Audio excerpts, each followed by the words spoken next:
Let's Welcome do it. back to Spilling the Tea to Juliet G on Supreme Radio UK. Welcome back. We are currently in conversation with Mr. Orin Lewis, OBE, co-founder of the African Caribbean Leukemia Trust. Kevin, over to you. Yep, brilliant. Thank you. So just looking into it more. So I love how you explain. I love how you are creating so much clarity for people. And we need that clarity. We need that level of understanding and education as well. So thank you so much. In your experience, why are our Black community so unrepresented on donor registrations? Why is that? Why do you think that is? It's not. In fact, it's not only just on the registrations on stem cell blood and organ donation, but it's also a situation even down to I use prostate cancer, which primarily affects Black men in a huge disproportionate number. So let me just add to that. So I just Yeah. mix it in with that question. Just it's a bit of a leading point to be Yeah. fair. But is it fair? Is it lack of information? Is it mistrust? Is it a mixture of all different things? Just to put that into the pot, so to speak. Yeah, it's all of the above. There is an inherent knee-jerk negative response from our community, whether you're from the Caribbean side or the African side, or you call yourself Black British. There is a mistrust, unhealthy mistrust of the system. The system is actually set up for us to actually help us, and sometimes the system actually bends over backwards to try and accommodate us.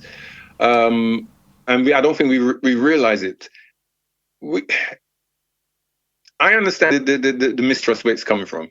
Like I said, from things that have been done historically to us, but also just the way we are sometimes addressed, even when we go to our GPs or interact with the hospitals at receptions, and the way we're spoken to and the way we're treated.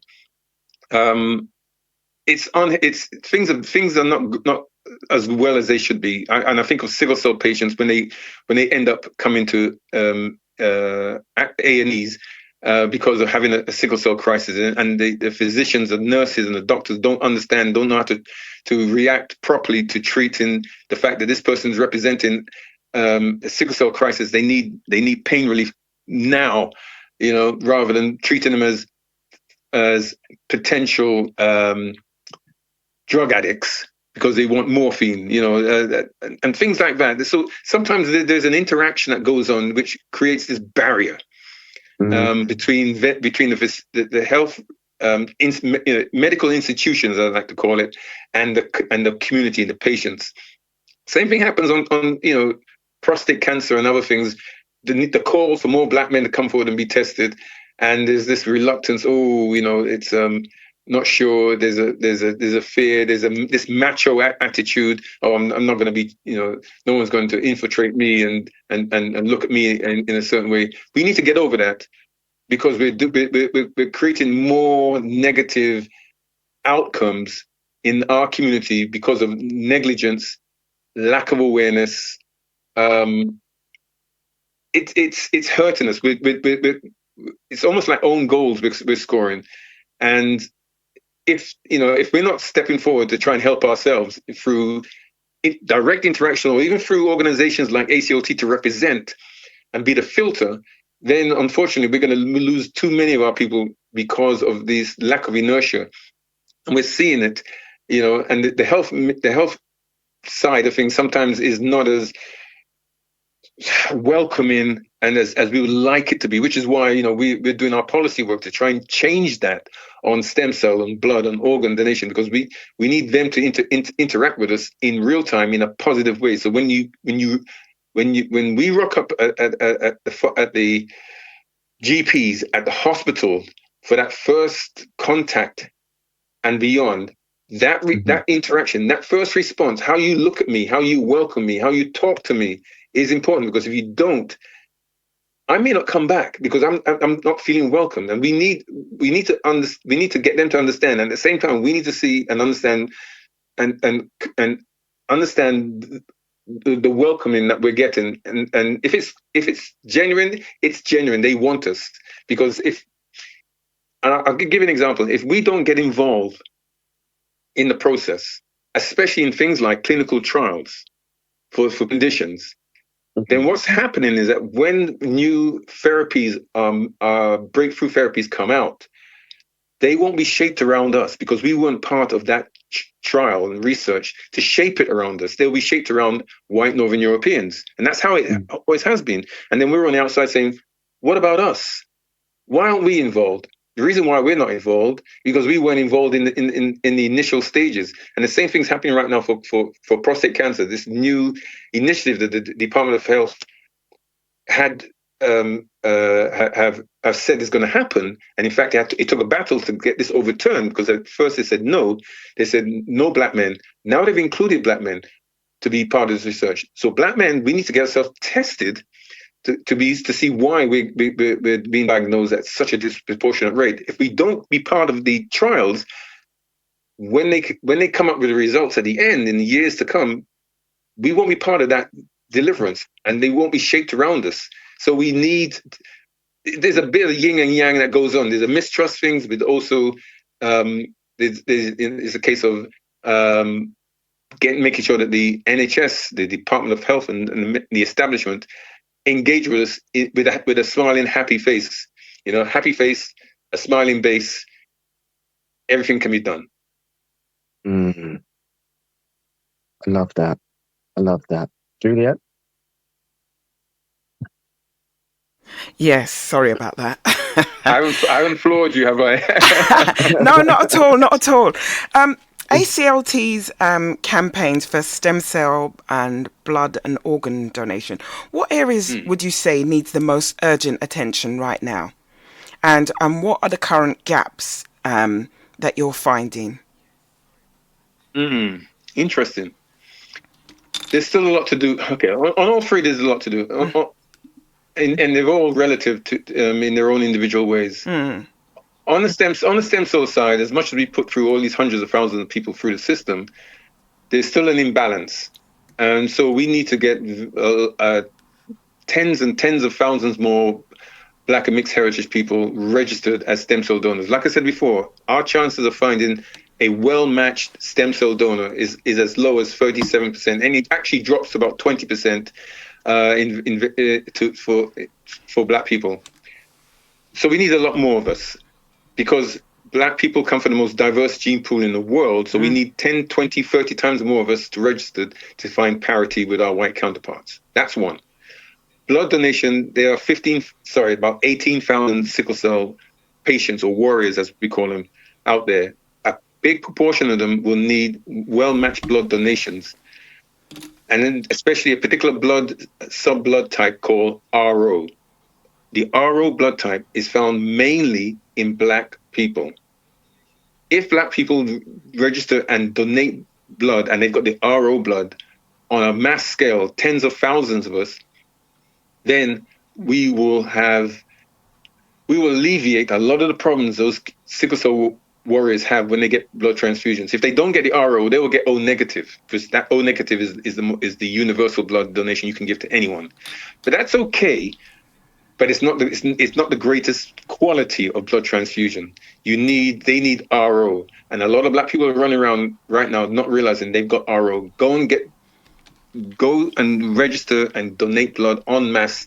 Do it through the ACLT. We create a party atmosphere. We do one drop Saturdays at the every month, especially in the Brixton blood center, where people can actually come through us, and we have DJs, we have cakes, we have food, we have such a party atmosphere. People on the outside looking in, thinking, what's going on in the blood center? All these Black people, partying and having and smiling faces. That's what we want. And not only Brixton, we want to on bigger scale. Is that today? No, it's once a month. The end of the month, the last. Yeah, so we do it the last Saturday at the Brixton Blood Donor Center. So if people want to come to a party atmosphere to give blood, contact us, aclt.org, and on the last Saturday every month we're at Brixton. But we're also in many other places. What time could people step in? You can't. You have to make an They have to appointment, so you can't register. just turn up. You have to register. Okay. You have to pre-register through us. But we normally do it from say, well, actually, we normally do it lunchtime to say 4:30. We usually take the whole afternoon session. We block book it. But if we get more than enough, we spill out into the morning sessions as well.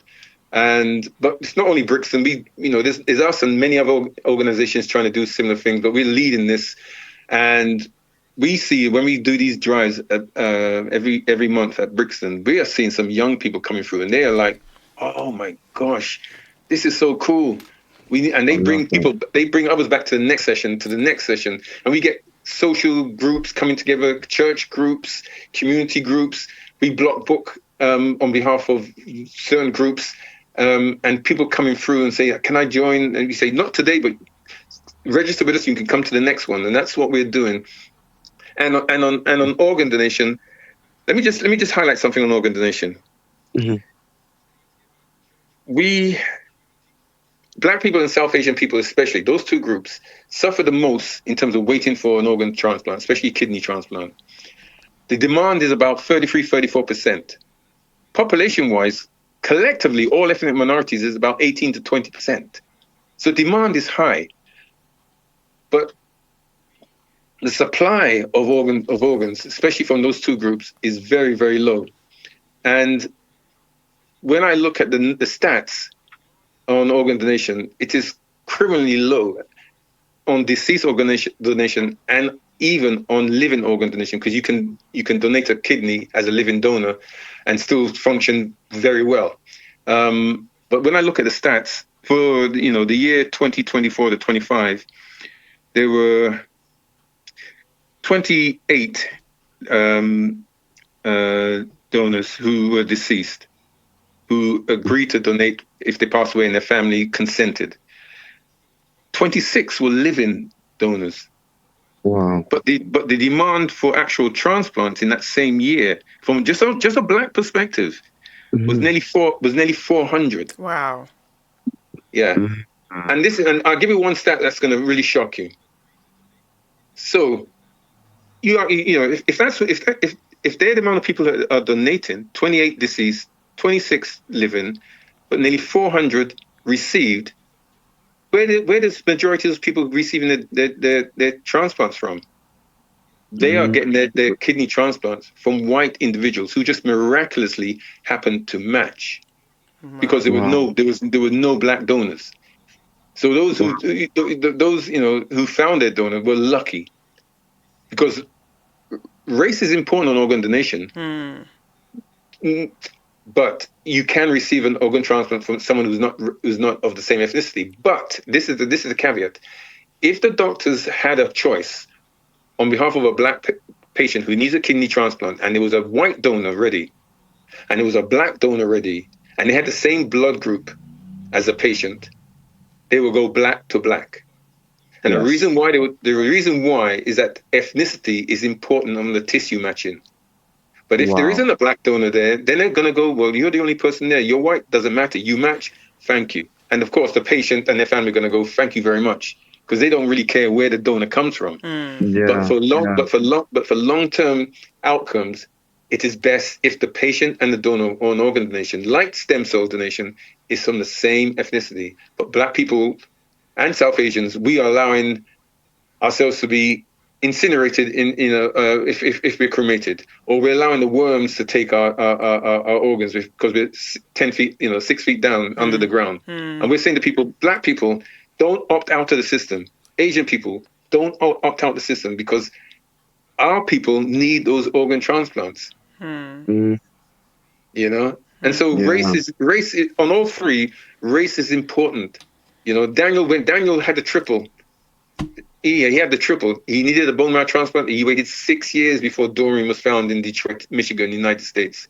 Waited too long, And as part and 6 years, and as part of that wait, we lost count of the amount of blood transfusions he had, and from the age of 6 to the age of 21 when he passed away. And at the end, he was getting so much blood transfusions because he was having a problem where his red cells were breaking down so much that he was needing 3 to 5 units of blood transfusions every week.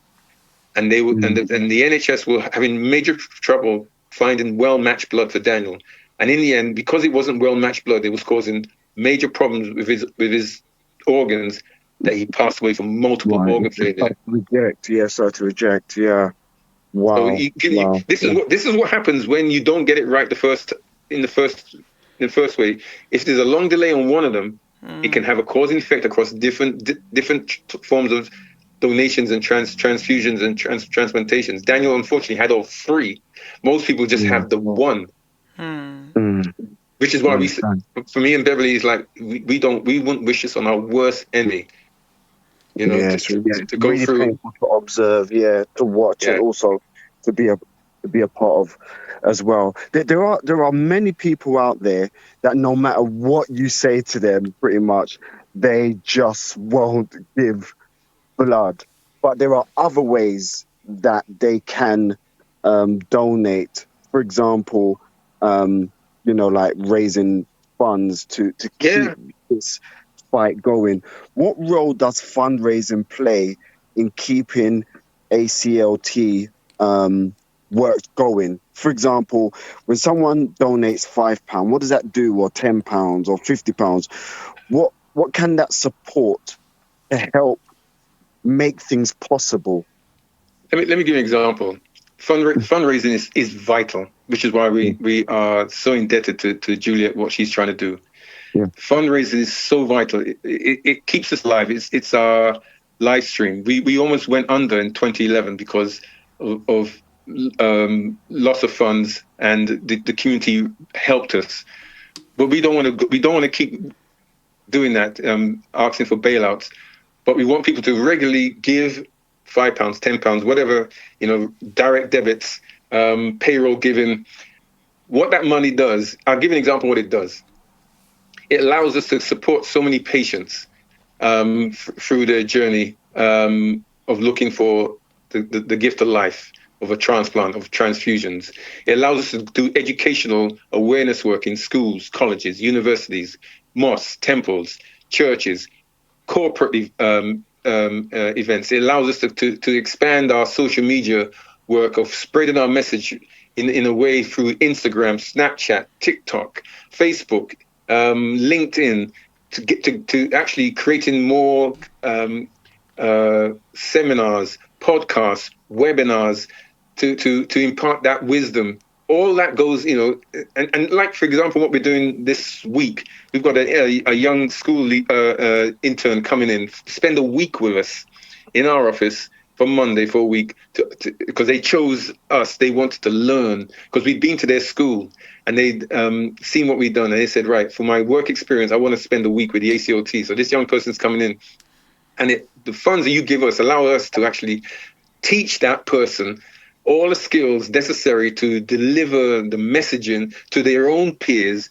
And so they become peer educators at their school and their education establishments going forward. So that person going through with us for a week makes a lot of difference. And I'll give you one other example.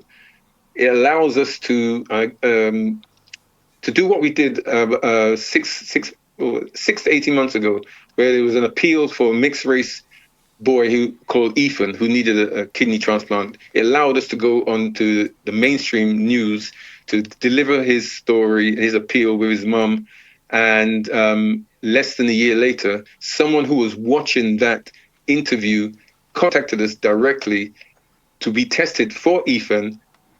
And miraculously, because of them being involved, Ethan found his match, was able to get his donor. This young lady didn't match Ethan, she matched someone else, but that someone else's person who wanted to match them ended up matching Ethan. So there was like wow, if this lady Angel, that's her name, she's called Angel, if she didn't step forward after watching that interview, Ethan wouldn't have his kidney transplant. Wow. And that's because of the funds that people give to the ACLT to allow us to do our work means Ethan's now getting on with his life, as a young child, and his parents can breathe and much more easily, knowing that things are going in the right direction because of fundraisers doing what they are doing. And what Juliet's doing is exactly that. So we say to people, please support us. And talking of fundraisers, don't lose sight of what's happening Saturday, the 3rd of October at Park Lane, the Intercontinental Hotel, where we will be celebrating our fundraising Power of One ACLT Gift of Life Gala. If you're interested, please go to our website, aclt.org, and grab your tickets now, because tickets are moving much faster than they used to be in the past. Because our people, as we know, we always tend to leave it to the last week or two. Yeah, exactly, that ain't gonna happen this time. The tickets are moving, and because people realize this is the 30th anniversary of the ACLT. It's a special gala with special guests, and really come and enjoy and celebrate this fundraising event with us to raise much more money, so we can push on and take the next 30 years. We won't be around in the next 30 years, but we want to be able to pass that legacy on to so many others because of individuals who fundraise for us, like Juliet, at our fundraiser coming up. And if you want to do something, run, walk, jump, skip, hop, party, quiz nights, bring it on. The ACLT will embrace you and help you. We'll shine a light on it through our social media and so on, and make a difference. Orin, how can families start the conversation about organ donation before a crisis happens? And why is it so important that our loved ones know what our wishes are? Great question. I would say have that conversation, even if it turns into an argument, a full-on argument, because it's a very polarizing subject matter. Have that discussion and say, look, it's best if we can contribute to making a difference. We can't take it with us when we go, wherever we think we're going to go after we've gone.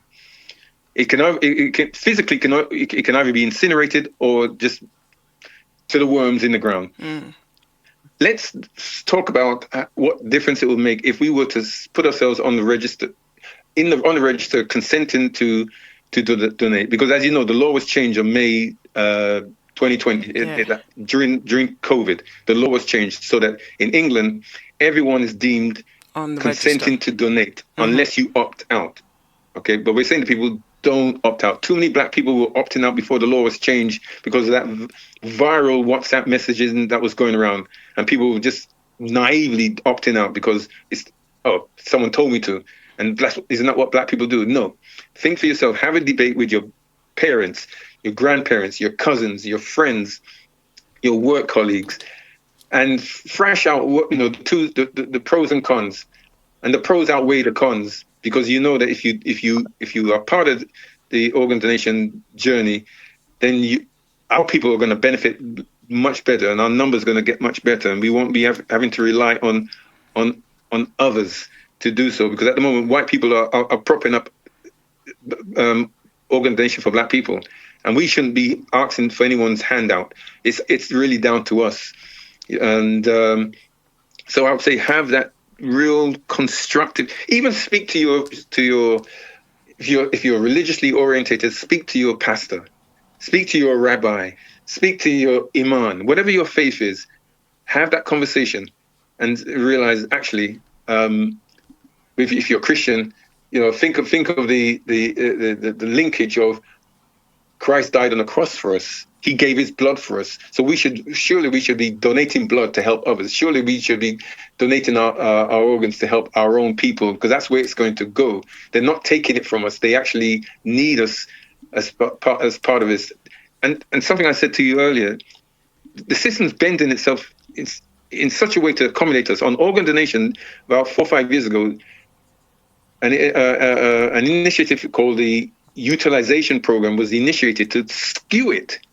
So it's biased for black and South Asian people to receive organ transplants, especially kidneys and liver. It's biased for us to make sure that when donors are available, black and South Asians almost get the first choice when the searches are done. So we need to be in the system so that we can be found. And on living donation, I've done talks at events, and people have come to me and said, "Oh yes, my auntie's got needs a kidney transplant, and should I get tested? And we're saying, yeah, exhaust the system, get yourself tested. If you can't be matched with your loved one or the person you're trying to help, then put yourself into the pool so you can help others. One of our volunteers, young Nigerian young lady called Tokes, she joined us as a volunteer when she was 17. Less than a year and a half ago, she donated. And she donated because she was inspired by that Ethan appeal I mentioned, where eventually he found his donor. She was inspired, and she put herself on the list to be a living donor, and she donated to a total stranger. She doesn't know anything about the person, but she donated because she wanted to help. And she's running, and she's living life to the large, And so that's the conversations that we should be having, because we don't want to be doing more reports where we're asking a question: where are our nation's donors? The donors are there, but they just haven't stepped up. Yeah. Orin, you and Beverly turned an unimaginable pain into purpose, right? And you've carried it emotionally over the years. Were there ever times when you and Beverly felt like giving up? I can honestly say that's never crossed my mind. And it's never crossed Beverly's mind to give up. Especially for Beverly, it's been difficult as a mother, and I know she's questioned herself as to putting herself through this, especially when she speaks to patients. Putting herself back in the firing line and recognizing what they're going through is exactly what she was going through, during Daniel's days. But giving up, no. If anything, especially in this 30th year where we're trying to make sure it's a celebration year where we've got enough coffers in the bank to actually make sure that we can keep this work going, she's more than determined to make sure that this year of all years is a real positive one in terms of the raising awareness, supporting patients, finding donors, creating a positive behavioral and attitude change that becomes positively infectious for our people and others. Not only for what we do as a community, but we know that we know as Black people, we are the style gurus. Okay, we are the ones who everyone copies. Okay, whether we walk, the way we walk, talk, dress, sing, dance, move, think. We are the instigators, and everyone copies us and takes and does it in their own way and sells it back to us with interest. And we need to realize actually we can inspire so many others. So when the work we do inspires South Asians, inspires people of the Jewish faith, it inspires white people in general, and people internationally, because we do something that is on a humane basis. So when white people say to us, can we come and register the stem cell donor for you, or register to give blood, we say, bring it on. Bring it on. Yes, of course you can. And you join, and you're going to help one of your own. But we're just going to say, yeah, bring it on, but we're going to be targeting you, the one that's hiding behind them. You, yes, the Black person. Don't hide. We want you to know that you can be of value to someone. And when those Black people realize it, it's interesting to watch. They literally, metaphorically speaking, are going, get out of my way. I am coming. I am coming now, and I'm coming in style to make a difference. And so when we do our work, we are so happy when we see the response, the positive response of our community, as we saw during Daniel's campaigns and DJ Swing's campaign and all these other big campaigns we've done over the last 30 years, where we've had queues and queues and queues of our people wanting to step forward as donors. And it's like, it warms your heart because you realize, actually, we can do this. The only thing is you have to dig deeper to get a response. Right. And Orin, so we are coming up to that. It's a paid journey. All important community break. And when we come back, it will be the last segment of the show. Okay.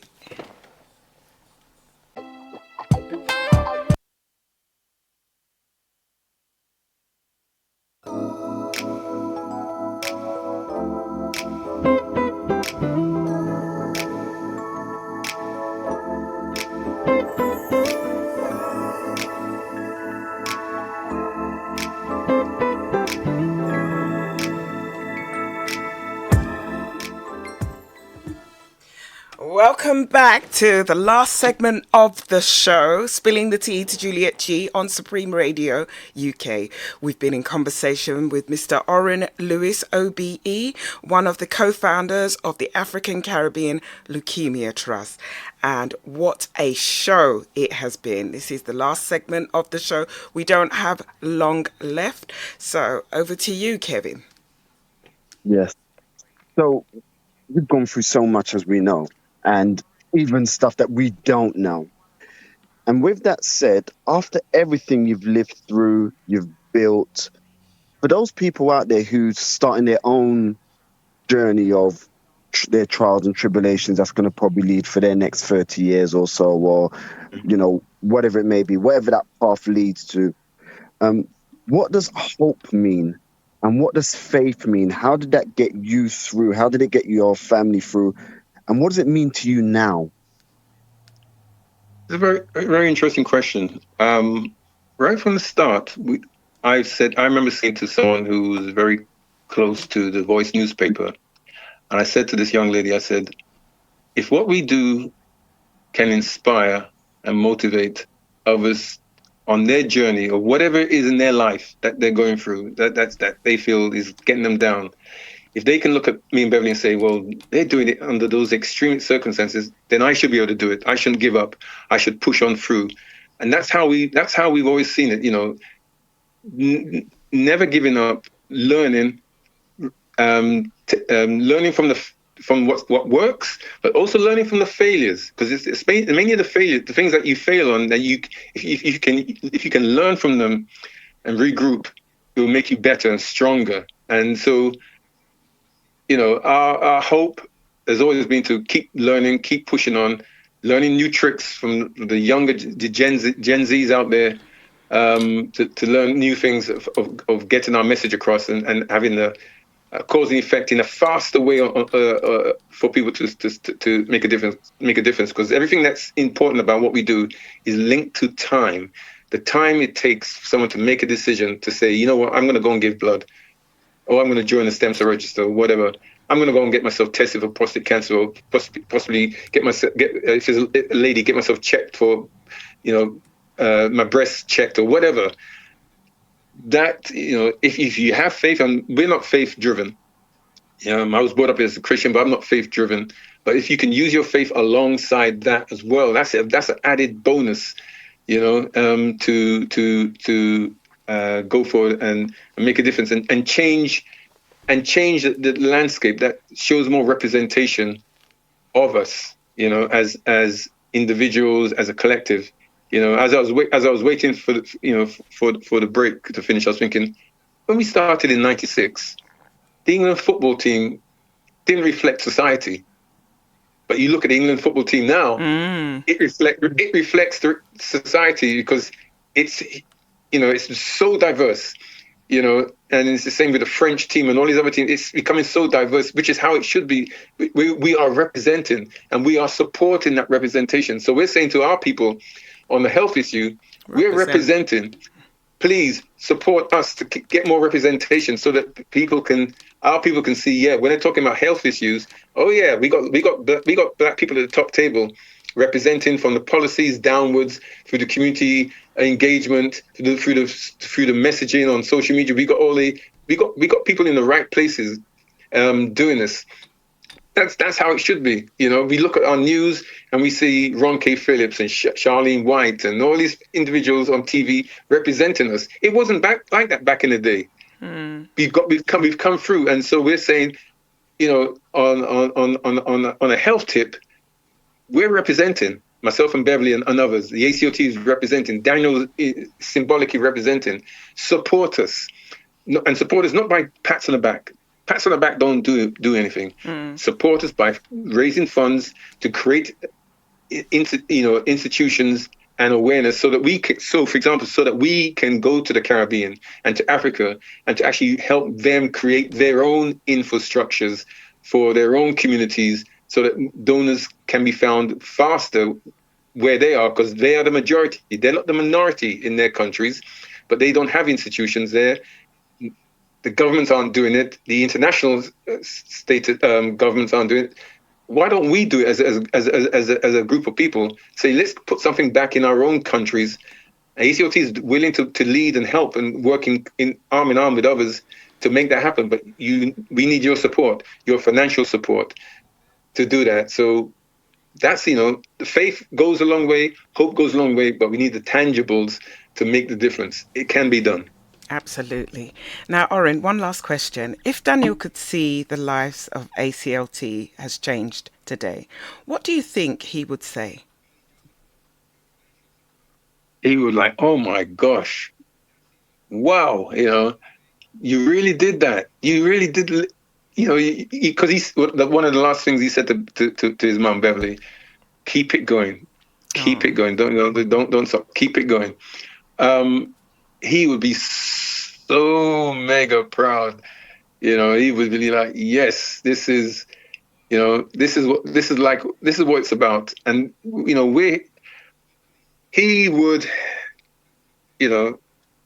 feel so proud of the changes that we've made, the lives that we've affected in so many positive ways, the law changes that are going on, that will go on because of our policy work that's pushing the boundaries for change.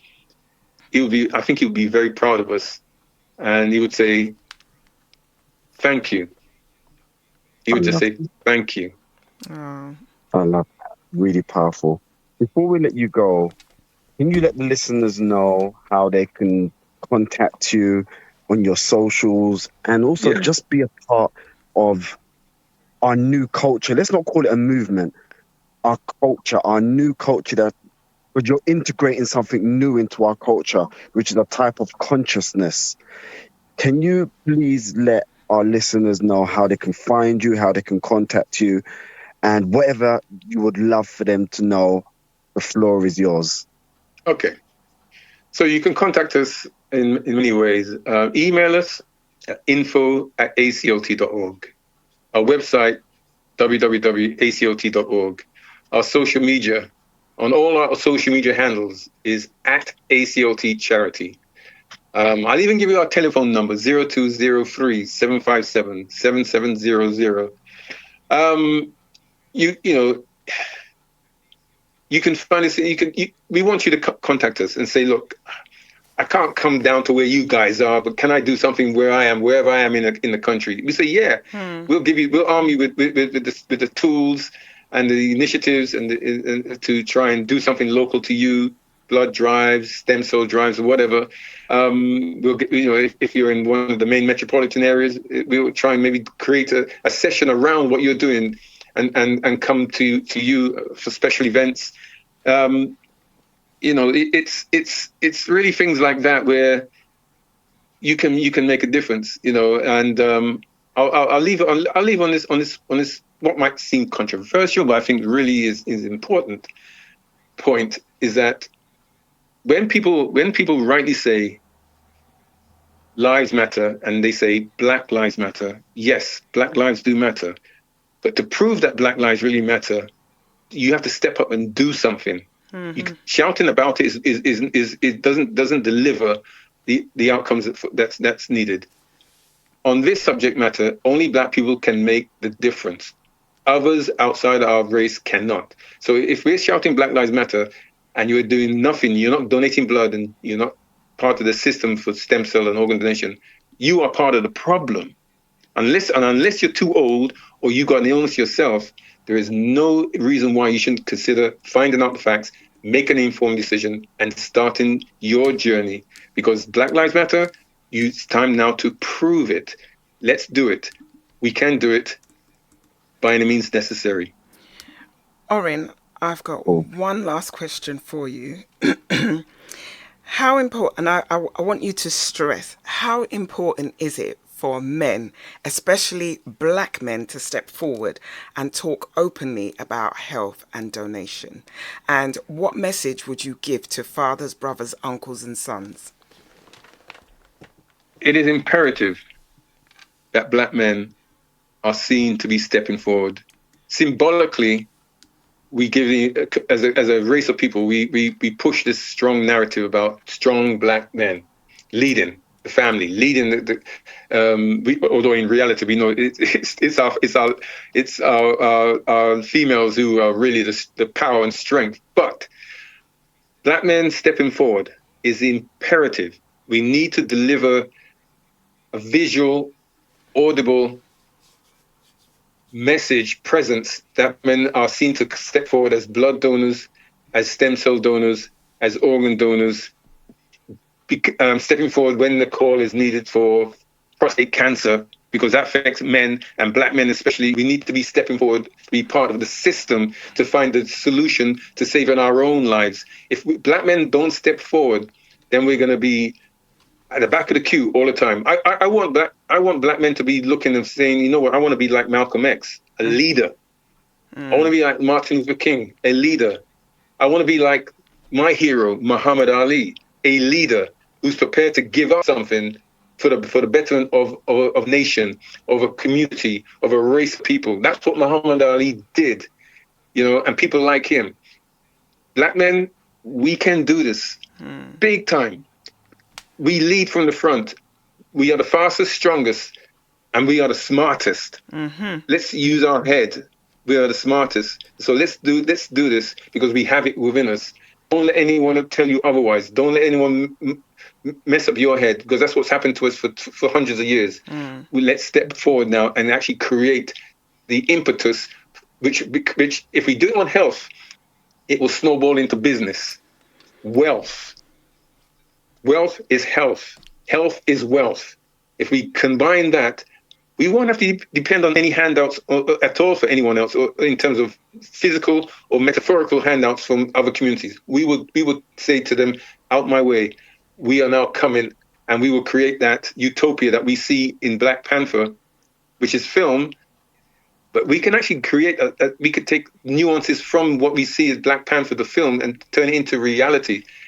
You just got to believe in it. Myself and Beverly believed in this 30 years ago, and we're still here delivering, making a difference. Thank you so much, Orin. Thank you for joining us today and sharing such a powerful, heartfelt and important conversation.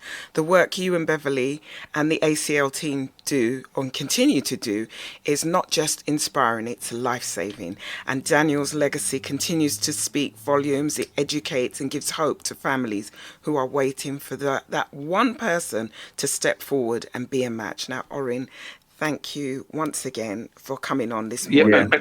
And I just want to thank you as well to your family. Just thank you as well, because I know that as a chain, you all contribute towards your strengths, your ideas, and your progression as well. So to your children, big shouts out to your children as well. Big shouts out to Beverly. Thank you so much. Just as a collective, thank you to all of you. And I just want to say one last thing. Thank you, Juliet, for what you're going to be doing. We really appreciate it. And please, those who are listening, support her, push those funds through. Please, you know where it's going, what it's going to do, the difference it's going to make. Please support Juliet and hit that target that she needs. And also, just to remind people, if you don't wait too long to get your tickets for the Gift of Life Power of One ball, Saturday the 3rd of October in Park Lane, opposite Hyde Park. Get your tickets now because they are moving fast. But how much are there different type of tickets? Are they like table tickets? Are they family tickets? Is there different type of tickets?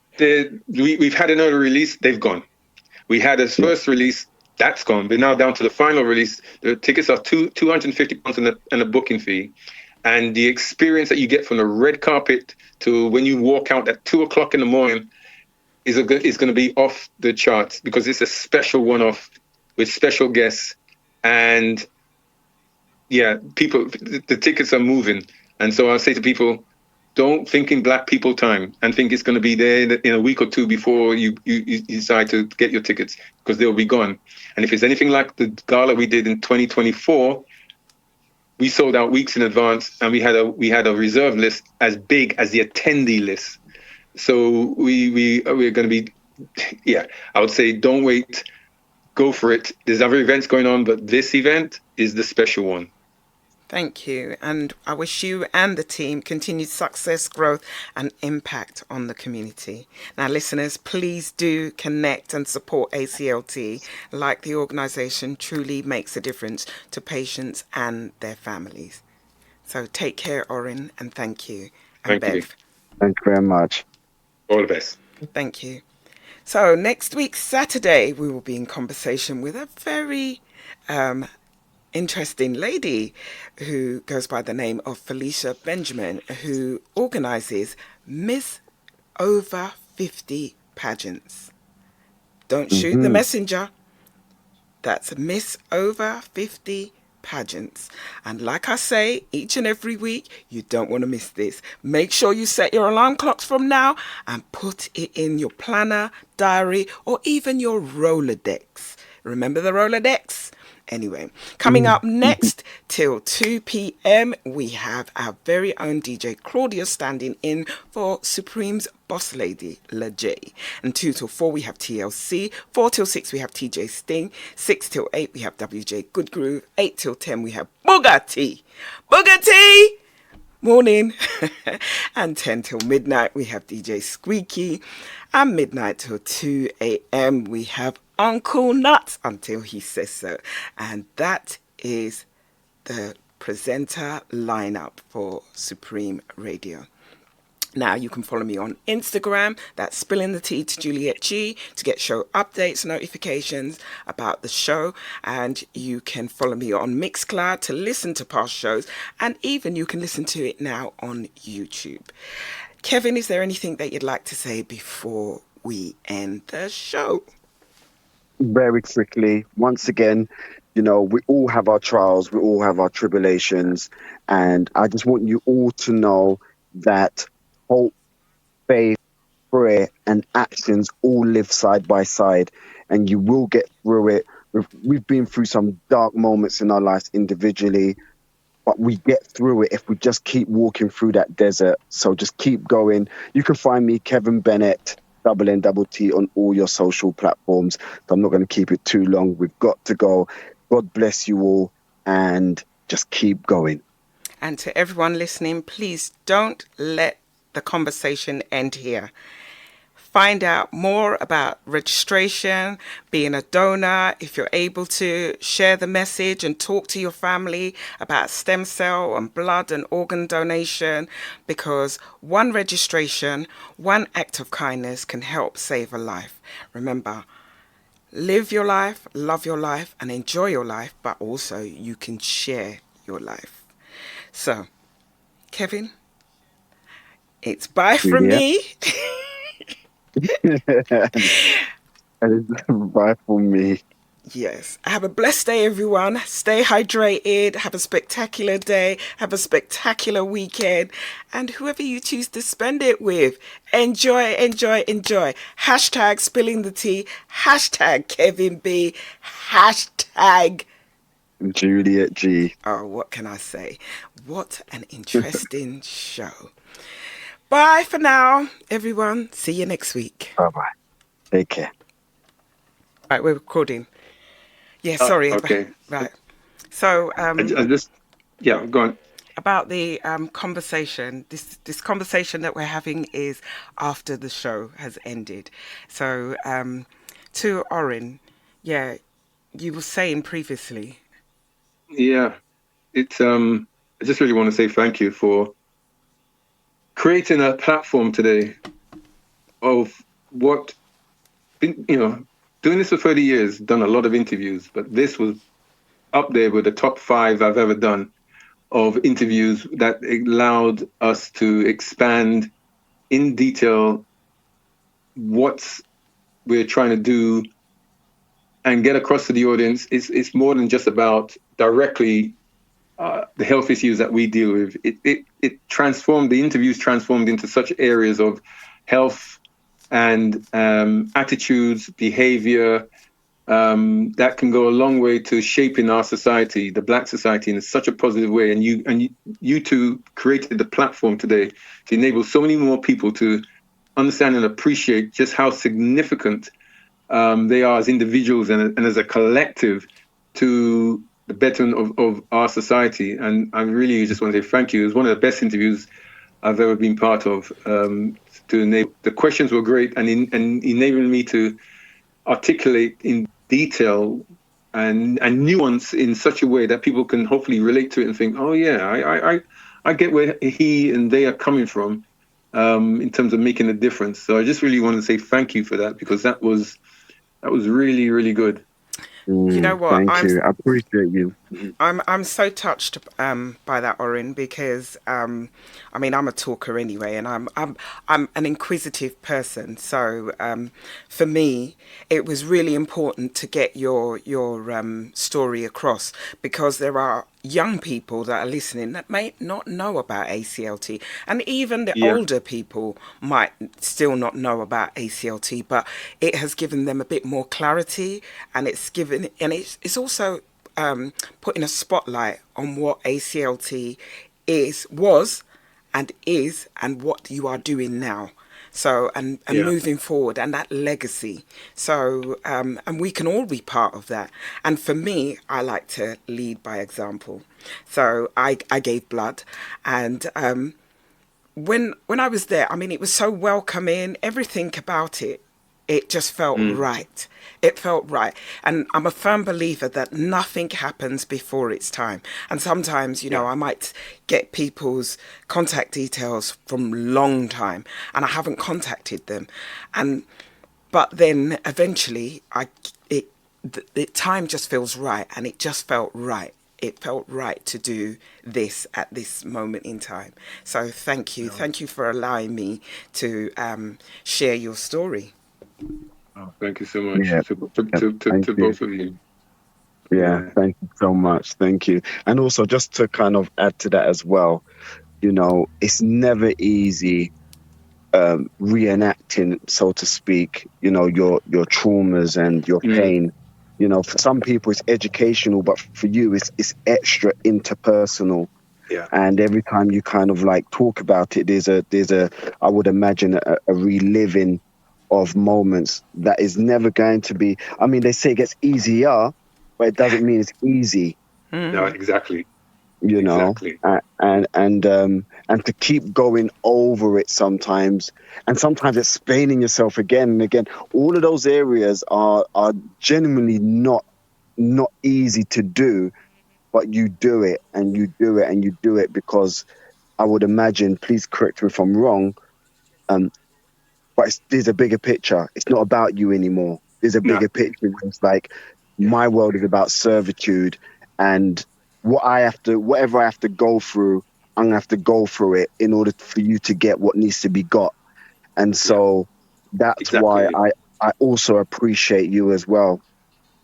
Thank you. You hit the nail on the head, and it is a case of that. It is a case of servitude for a bigger cause, a bigger picture, and um, like I said earlier, I want to be in a situation when it's my time to go, and I can look myself in the mirror and say, did I do enough? Did I do enough? And Absolutely.